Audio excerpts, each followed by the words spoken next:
नमस्ते मित्रों, चलिए आगे राष्ट्र निर्माण में युवा शक्ति को देखते हैं। युवाओं को किसी भी देश की रीढ़ कहा जाता है। किसी भी राष्ट्र का भविष्य इस बात पर निर्भर करता है कि उसके युवा कितने शिक्षित, जागरूक, परिश्रमी और राष्ट्रभक्ति से ओतप्रोत हैं। यदि युवा सही दिशा में अपनी ऊर्जा का प्रयोग करें, तो वह राष्ट्र को समृद्ध, शक्तिशाली और उन्नत बना सकते हैं। परंतु यदि उनकी शक्ति गलत दिशा में चली जाए, तो वो वही देश के लिए विनाशकारी भी सिद्ध हो सकती है। युवा शक्ति का महत्व। युवा शक्ति का सबसे बड़ा गुण उनकी ऊर्जा, जोश और नवीन सोच होती है। उनमें परंपरागत सीमाओं को तोड़कर नए विचार लाने की क्षमता होती है। युवा देश की आर्थिक प्रगति के आधार स्तंभ होते हैं। वे समाज सुधार और नवाचार के प्रमुख वाहक होते हैं। उनका देशभक्ति भाव राष्ट्र की सुरक्षा और विकास को मजबूत करता है। राष्ट्र निर्माण में युवाओं की भूमिका।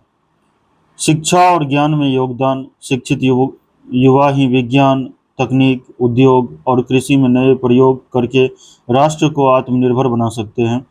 सामाजिक सुधार में सहभागिता। युवा अंधविश्वास, जातिवाद, भ्रष्टाचार और अन्य कुरीतियों के खिलाफ जन जागरण कर सकते हैं। राजनीतिक सहभागिता। यदि युवा राजनीति में ईमानदारी और निष्ठा से भाग लें, तो स्वच्छ राजनीति का मार्ग प्रशस्त हो सकता है।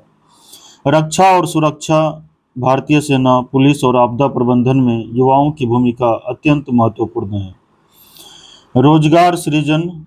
उद्यमिता, एंटरप्रेन्योरशिप के माध्यम से युवा न केवल स्वयं के लिए बल्कि दूसरों के लिए भी रोजगार के अवसर पैदा कर सकते हैं। राष्ट्र निर्माण में चुनौतियां। बेरोजगारी और अशिक्षा युवाओं को हताश करती है। नशाखोरी और पाश्चात्य अंधानुकरण उनकी ऊर्जा को नष्ट करती है।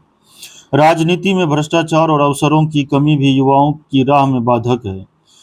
समाधान। युवाओं को गुणवत्तापूर्ण शिक्षा और कौशल विकास देना आवश्यक है। उन्हें राष्ट्र प्रेम और नैतिक मूल्यों से जोड़ना चाहिए।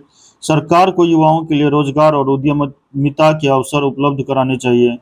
समाज को युवाओं के उत्साह और रचनात्मकता को सही दिशा देनी चाहिए। युवा किसी भी देश की अमूल्य संपत्ति होते हैं। यदि उनकी शक्ति का सही दिशा में उपयोग किया जाए, तो वे राष्ट्र को प्रगति, समृद्धि और गौरव की ऊंचाइयों तक पहुंचा सकते हैं। धन्यवाद।